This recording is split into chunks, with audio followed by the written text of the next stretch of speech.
Film berjudul Hear Me. Hear Me sendiri adalah film Taiwan tahun 2009. Film ini mengisahkan kehidupan dua bersaudara, yaitu Xiao Peng yang tunarungu dan adiknya Yang Yang. Mereka berdua saling melengkapi dan mendukung untuk meraih mimpinya masing-masing. Dari film ini kita bisa mengetahui bahwa ketidaktahuan dapat menimbulkan kesalahpahaman terhadap sesuatu. Penasaran dengan filmnya? Tian Kuo adalah seorang pemuda yang membantu usaha warung orang tuanya. Suatu hari dia mendapat tugas mengantar makanan untuk tim renang di sebuah gedung olahraga. Tian Kuo melihat meja resepsionis yang sepi dan dia berinisiatif langsung menuju kolam renang. Tian Kuo menghampiri dua orang gadis yang sedang asik berbicara menggunakan bahasa isyarat. Tian Kuo rupanya bisa mengerti dan ikut tertawa melihat gerakan tangan gadis yang mengenakan baju bergaris. Kedua gadis itu menoleh dan Tian Kuo menyodorkan kertas pesanan pada gadis yang berbalut handuk. Gadis itu tersenyum dan pamit untuk mengambil uang. Tian Kuo mengamati Yang Yang, gadis dengan baju bergaris yang sedang mengemasi peralatan kameranya. Ketika gadis berbalut handuk itu kembali, Yang Yang segera pamit sambil berlari. Tian Kuo tersenyum melihat, tapi kemudian bertanya-tanya, mengapa Yang Yang pergi tanpa makanan dulu? Xiao Peng, gadis berbalut handuk itu menjelaskan kalau Yang Yang itu adiknya, tapi bukan anggota tim renang, sehingga tidak mendapat jatah makanan. Tian Kuo pun mengangguk sambil memberikan uang kembalian pada Xiao Peng dan langsung pergi. Yang sempat menghindari ketika ada sepeda yang melintas, tapi dia kaget saat tiba-tiba ada sepeda yang muncul dan dia terjatuh dari motornya. Tian Kuo datang menolong dan membantunya ke rumah sakit. Sesampainya di rumah sakit, Tian Kuo pamit karena masih harus kerja. Dan Yang Yang tidak keberatan saat Tian Kuo minta MSN-nya. Kalau sekarang paling udah pakai WA kali ya. Waktu di rumah, ibu memarahi Tian Kuo karena datang terlambat, sehingga ada pesanan yang dibatalkan. Dan sebagai hukumannya, Tian Kuo harus menghabiskan semua pesanan itu. Ibunya kepo karena Tian Kuo makan sambil tersenyum. Saat mengamati ponselnya, ibunya kembali mengomel. Tapi Tian Kuo menunjukkan bahwa semua makanan sudah dihabiskan. Esok harinya, Yang Yang melihat Tian Kuo yang sedang menjual makanan dan banyak yang mengantri. Tian Kuo kaget saat Yang Yang menyapa dan mengajak berkenalan. Yang Yang minta maaf karena kemarin tidak sempat bilang terima kasih dan lupa berkenalan. Tian Kuo pun tersenyum senang dan memperkenalkan diri sebagai Tian Kuo. Tian Kuo meminta izin agar bisa memotret Yang Yang dan gadis itu tertawa manis. Yang Yang penasaran melihat banyak orang mengantri untuk membeli makanan, dan Tian Kuo memberinya sebuah secara gratis. Yang Yang merasa tidak enak, tapi Tian Kuo mengusulkan agar mereka pergi nonton sebagai balasan makanan gratisnya. Yang Yang melihat agendanya dan dia menggeleng-gelengkan kepala karena harus bekerja. Hal itu membuat Tian Kuo agak kecewa. Tian Kuo sedang menatap layar komputer di kamarnya sambil ngomong sendiri. Dia agak sebal karena Yang Yang tidak pernah online. Ibunya yang melihat putranya ngomong sendiri langsung mengomelinya. Saat itulah Yang Yang membalas pesan Tian Kuo dan mengajaknya bertemu di tempat renang. Tian Kuo dan Yang Yang ngobrol di tepi kolam sambil mengamati Xiao Peng berlatih renang. Tian Kuo jadi mengerti tentang kehidupan kakak beradik itu. Walaupun Yang Yang sebagai adik, tapi dia lebih berperan seperti kakak dan orang tua bagi Xiao Peng karena kakaknya ingin fokus berenang. Ibu mereka sudah meninggal dan ayahnya bertugas di Afrika sebagai misionaris. Yang Yang juga menjelaskan bahwa kakaknya tidak bisa mendengar sehingga sejak kecil kakaknya belajar membaca ekspresi wajah seorang sebagai sarana untuk berkomunikasi dengan orang lain. Tian Kuo sedang memasak sup tulang untuk Yang Yang. Ketika ibu datang dan mengagetkannya, Tian Kuo langsung kabur dan tidak memperdulikan omelan ibunya. Tian Kuo tiba di depan rumah Yang Yang, tapi tampak sepi. sehingga dia memutuskan untuk mengirim pesan pada Yang Yang. Yang Yang merasa sungkan mendapat kiriman makanan yang banyak dan mahal, tapi Tian Kuo tidak mempermasalahkannya. Tian Kuo langsung mengekor Yang Yang dan masuk ke dalam rumah. Maksudnya ngintilin. Tian Kuo heran melihat keadaan rumah yang luas tanpa sekat. Yang Yang tersenyum sambil menjelaskan bahwa semua itu ide ayahnya, bahwa rumah tanpa sekat dan dengan warna mencolok akan lebih mudah untuk mengawasi seseorang yang menderita gangguan pendengaran. Tian Kuo melihat banyak medali milik Xiao Peng, sedangkan Yang Yang dengan bangganya menunjukkan semua koleksi piala kakaknya tersebut. Obrolan mereka hanya berlangsung singkat karena Yang Yang langsung bergegas ganti pakaian dan berangkat kerja lagi. Tian Kuo pergi jalan-jalan dan tertarik melihat gadis cantik berpose ala patung, tapi gadis itu langsung bergerak ketika ada yang memberi koin. Tian Kuo tahu kalau gadis itu adalah Yang Yang. Dia mengeluh karena mereka tidak punya banyak waktu untuk mengobrol, dan sekalinya ngobrol pasti hanya membahas Xiao Peng. Yang Yang tetap membisu dan dia hanya bergerak saat Tian Kuo memberikannya koin, dan itu pun hanya bergerak sebentar.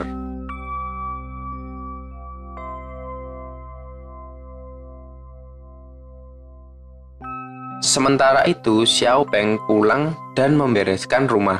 Dia kelelahan, tapi puas karena hasil latihannya memuaskan dan pelatihnya juga memujinya. Xiao Peng tertidur dan tidak menyadari ada kebakaran di sekitar rumahnya. Tian Kuo menunggu hingga malam dan Yang Yang menyudahi pekerjaannya. Tian Kuo mengajak Yang Yang makan dan kali ini Yang Yang berniat untuk mentraktir. Tapi Tian Kuo merasa tidak enak melihat pemilik kedai dan calon pembeli menunggu Yang Yang menghitung uang koinnya, sehingga Tian Kuo berinisiatif membayar tagihan dan mengajak Yang Yang pergi, tapi hal itu malah membuat Yang Yang tersinggung dan marah. Yang Yang pergi meninggalkan Tian Kuo yang mengejar sambil memanggil namanya.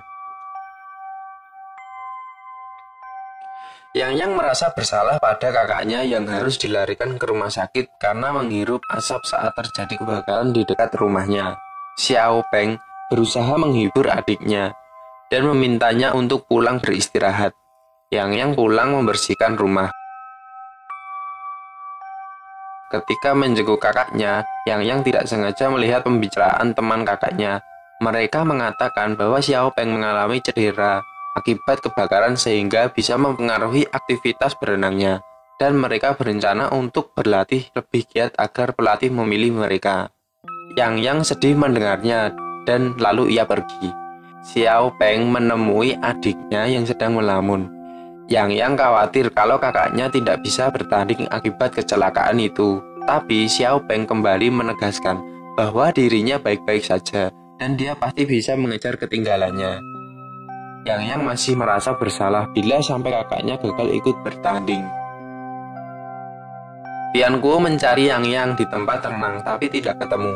Dia mencoba mencarinya di tempat berkumpulnya para seniman jalanan, tapi di sana Yang Yang juga tidak ada. Tian Kuo kemudian makan mie di kedai yang sama ketika sedang bersama Yang Yang. Kebetulan kedainya sedang sepi sehingga pemilik kedai beristirahat sambil makan mie di meja belakang. Pemilik kedai masih ingat dengan Tian Kuo dan membicarakan tentang Yang Yang. Tian Kuo kesal karena mereka seolah-olah mengejek Yang Yang. Tian Kuo lalu pergi sambil menumpahkan uang recehan di meja. Tian Kuo mencoba mengirimkan SMS tapi tidak dibalas karena Yang Yang sedang mengawasi kakaknya berlatih sendirian. Yang Yang agak khawatir karena kakaknya terlalu memaksakan diri untuk berlatih. Kekhawatiran Yang Yang terbukti saat melihat kakaknya hampir tenggelam dan dia langsung menceburkan diri di kolam untuk membantu kakaknya berhenti sambil terbatuk-batuk. Ketika di rumah, ayah sedang menata buah di piring dan menghampiri Tian Kuo yang mencuci tanpa tenaga.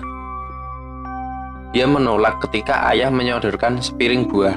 Ayah mengambil kursi dan bertanya apa yang terjadi.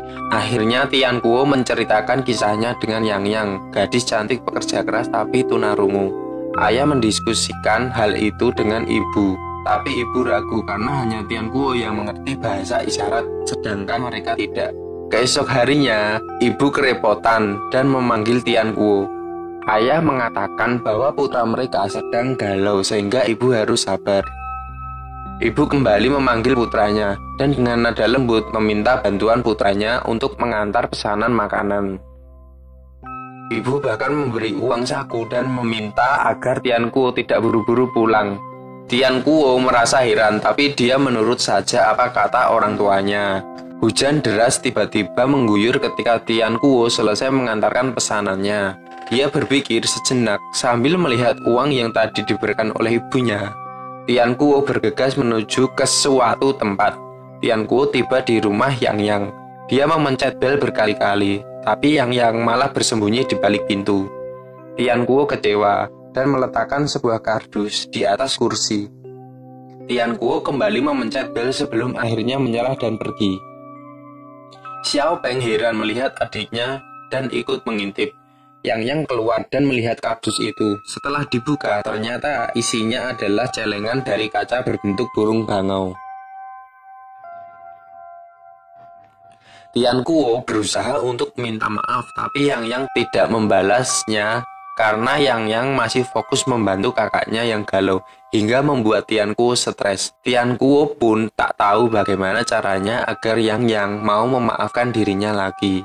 Tian Kuo hanya bisa mengomeli komputernya saja. Yang Yang menjemput kakaknya dan dia melihat kakaknya sedang berbicara dengan pelatih. Kakaknya pergi sambil menahan tangis dan membuang kacamata renangnya dengan marah. Dia bahkan tidak menghiraukan raut bingung di wajah Yang Yang. Xiao Peng mandi sambil menangis kecewa. Ada teman mengajaknya untuk makan bersama sepulang latihan dan Xiao Peng mengiyakan.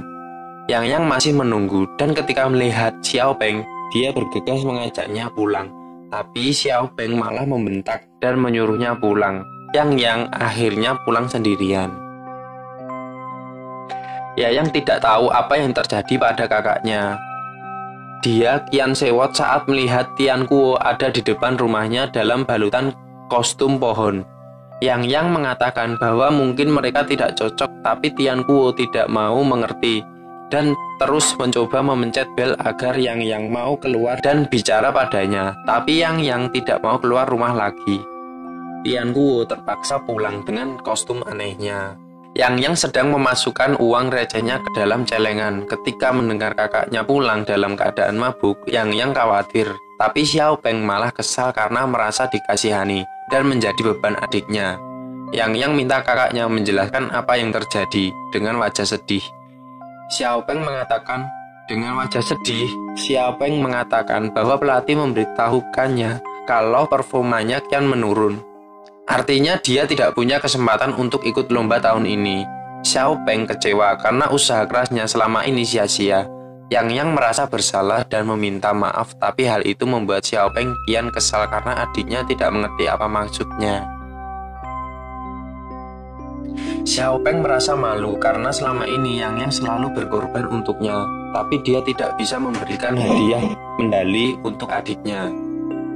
Xiao Peng berharap bila dirinya menang dan mendapat hadiah uang, maka uang itu bisa digunakan untuk membayar hutang, tapi kini dia malah tidak bisa ikut lomba. Yang tidak mempermasalahkan hal itu karena dirinya bangga memiliki kakak seperti Xiao Peng. Yang tidak keberatan merawat kakaknya karena dulu Xiao Peng selalu membelanya ketika dirinya diganggu anak lain. Yang bertanya apakah Xiao Peng bersedia menjadi kakaknya lagi bila mereka terlahir kembali. Xiao Peng tak kuasa membendung air matanya dan tersenyum. Mereka akhirnya berbaikan dan berpelukan. Yang sedang memasukkan uang receh ke dalam celengan ketika ada pesan dari Tian Kuo. Dan akhirnya mereka ngobrol lewat MSN. Yang melirik kakaknya yang tidur dan dia memilih berbaring di samping kakaknya daripada membalas pesan Tian Kuo. Lagi-lagi Tian Kuo bingung melihat sikap Yang kembali mengacuhkan obrolan mereka. Tian Kuo kembali mengomel dan dia langsung tertegun saat muncul wajah Yang di layar komputernya. Tian Kuo ingin mencium gambar Yang, tapi Tian Kuo mengurungkan niatnya dan melihat sekelilingnya. Dia takut ibunya tiba-tiba muncul. Setelah memastikan aman, Tian Kuo mencium layar komputernya. Tian Kuo menjadi salah tingkah sendiri setelah menyadari apa yang telah dilakukan, dan apalagi setelah komputernya menjadi rusak akibat ulahnya. Paginya, Yang Yang dan Xiao Peng pergi melihat kumpulan bangau. Mereka saling bercerita tentang masa kecil mereka. Dan Yang Yang mengatakan bahwa ada seseorang yang memanggil sebagai burung bangau. Xiao Peng menduga bahwa orang itu adalah Tian Guo. Sebagai kakak, Xiao Peng mendukung adiknya bersama Tian Guo, tapi Yang Yang menolak karena dia mengira Tian Guo juga tuli seperti Xiao Peng. Xiao Peng ikut sedih, tapi dia tetap menyemangati adiknya agar berterus terang pada Tian Guo, karena dia tak ingin adiknya terus memikirkan dirinya. Yang Yang harus memikirkan kebahagiaannya sendiri. Tian Guo pulang setelah mengantarkan pesanan makanan. Dia heran melihat ayah ibunya duduk berhadapan sambil mengamati sebuah amplop di atas meja. Ibu mengatakan amplop itu untuk Tian Guo, dan Tian Guo langsung membukanya. Dia kaget saat mengenali beberapa gambar makanan milik Yang Yang, dan ada tulisan di kertas terakhir. Tian Guo menumpahkan isi amplop coklat itu, dan beberapa uang receh dan kertas langsung jatuh berhamburan di meja. Tian Guo langsung berlari, tapi dia langsung berhenti di depan pintu dan berjalan kembali dengan gontai. Hal itu membuat kedua orang tuanya heran. Tian Guo cemberut dan bertanya apakah orang tuanya akan menerima gadis itu bila dia mengejarnya. Ayah ibu saling berpandangan dan menebak bahwa gadis itu adalah Yang Yang. Tian Guo hanya bisa mengangguk lemah. Ibu membujuk ayah agar mulai sekarang mereka harus belajar bahasa isyarat. Ibu beralasan bahwa dirinya merasa lelah harus ngomong terus dengan suara lantang. Dan ayah beralasan bahwa kadang telinganya butuh istirahat dari suara berisik. Tian Guo langsung bersemangat mendengar persetujuan orang tuanya. Dia langsung mencium kedua orang tuanya dan bergegas pergi menyusul Yang Yang. Tian Guo memacu motor tuanya, tapi motor itu akhirnya mogok kehabisan bensin. Akhirnya Tian memikirkan motornya dan berlari. Tian Guo melihat Yang Yang membenamkan wajahnya di kolam. Tian Guo mendekat ketika Yang Yang mengangkat wajahnya dari kolam. Tian Guo memberanikan diri mengatakan isi hatinya karena dia pikir Yang Yang tuli dan di tempat renang juga sepi, jadi tidak ada siapapun yang mendengarkannya. Yang Yang tak kuasa membendung air matanya ketika dia mengetahui bahwa Tian Guo tidak tuli seperti dugaannya. Tian Guo langsung salah tingkah ketika Yang Yang berbalik. Dia buru-buru menceburkan diri ke kolam dan berenang untuk menenangkan perasaannya. Dengan tubuh basah kuyup, Tian Guo kembali menghampiri Yang Yang. Dia kembali menggunakan bahasa isyarat untuk mengajak Yang Yang ke rumah, dan ketika Yang Yang bertanya apa alasannya, Tian Guo mengatakan ingin memperkenalkan Yang Yang pada kedua orang tuanya dan mengajak bekerja di kedai makan milik orang tuanya. Yang Yang kembali bertanya apakah mereka tidak keberatan karena dirinya tuli. Tian Guo menjawab kalau orang tuanya harus melihat dedikasi Yang Yang. Hal itu membuat Yang Yang tersenyum bahagia karena kini dia tahu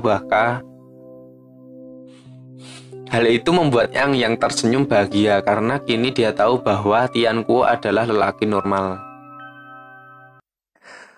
Pada hari yang sudah ditentukan, Tian Guo datang menjemput Yang Yang. Yang Yang terus tersenyum dan pelan-pelan melingkarkan tangannya di pinggang Tian Guo. Tian Guo tidak kalah bahagianya. Mereka tiba di kedai dan tanpa ragu Tian Guo berteriak memanggil kedua orang tuanya. Ayah ibu pun muncul dalam baju yang rapi. Bahkan ayah mengenakan dasi. Mereka tersenyum melihat Yang Yang dan Tian Guo memperkenalkan mereka. Ayah berbisik pada ibu dan memuji kecantikan Yang Yang. Ibu tersenyum mengangguk dan mempersilahkan mereka semua untuk duduk. Ibu meminta ayah untuk mengambil tulisan yang sudah disiapkan. Tian Guo agak heran, tapi ibu hanya tersenyum. Ayah datang membawa beberapa tulisan untuk ditunjukkan pada Yang Yang karena mereka belum bisa bahasa isyarat. Intinya tulisan itu berisi perkenalan dan kelebihan Yang Yang. Tian Guo merasa kedua orang tuanya terlalu berbelit-belit dan membuatnya malu di hadapan Yang Yang. Hal terakhir di tulisan itu membuat Tian Guo kaget dan merebut tulisan itu. Ayah ibu menulis apakah Yang Yang bersedia menikahi Tian Guo. Jelas saja Tian Guo sewot karena dia merasa tidak pernah berpacaran dengan Yang Yang. Ketika orang tua dan anak saling berdebat, tiba-tiba Yang Yang menjawab bahwa dia bersedia. Sontak hal itu membuat Tian Guo dan orang tuanya terpana. Ternyata Yang Yang tidak tuli. Yang Yang bertanya mengapa Tian Guo bisa bahasa isyarat, dan Tian Guo menceritakan bahwa saat kuliah ada gurunya menawarinya belajar bahasa isyarat, dan akhirnya dia belajar. Lain cerita dengan Yang Yang. Dulu dia tidak mau belajar bahasa isyarat karena dia harus menerjemahkan semua hal pada Xiao Peng. Tapi suatu hari Xiao Peng bertanya tentang suara piano. Sejak saat itu Yang belajar dengan tekun agar bisa menceritakan segala hal pada kakaknya. Tian Guo ingin mencium, tapi Yang malah memeluk Tian Guo dengan erat sambil menitikkan air mata. Tian Guo heran ketika melihat beberapa celengan bangau. Yang beralasan bila dirinya kangen, maka dia menabung hingga akhirnya celengannya penuh dan dia terpaksa beli celengan baru. Yang dan Tian Guo pergi ke tempat renang, tapi mereka tidak melihat Xiao Peng. Ternyata Xiao Peng sedang ngobrol dengan pelatih. Yang langsung menghampirinya ketika pelatih sudah pergi. Xiao Peng memutuskan untuk berhenti ikut kompetisi dan akan fokus mencari kerja dulu sambil memperbaiki prestasinya. Semula Yang tidak setuju, tapi Xiao Peng beralasan kalau dia ingin mandiri. Tian Guo malah mendukung dan memberinya semangat. 4 tahun kemudian, Yang dan Tian Guo datang untuk melihat Xiao Peng yang ikut kompetisi. Xiao Peng senang melihat kedatangan mereka. Tian Guo tidak henti melambaikan bendera penyemangat dan Yang berteriak menyemangati. Pelatih juga tampak senang melihat performa Xiao Peng yang tumbuh pesat.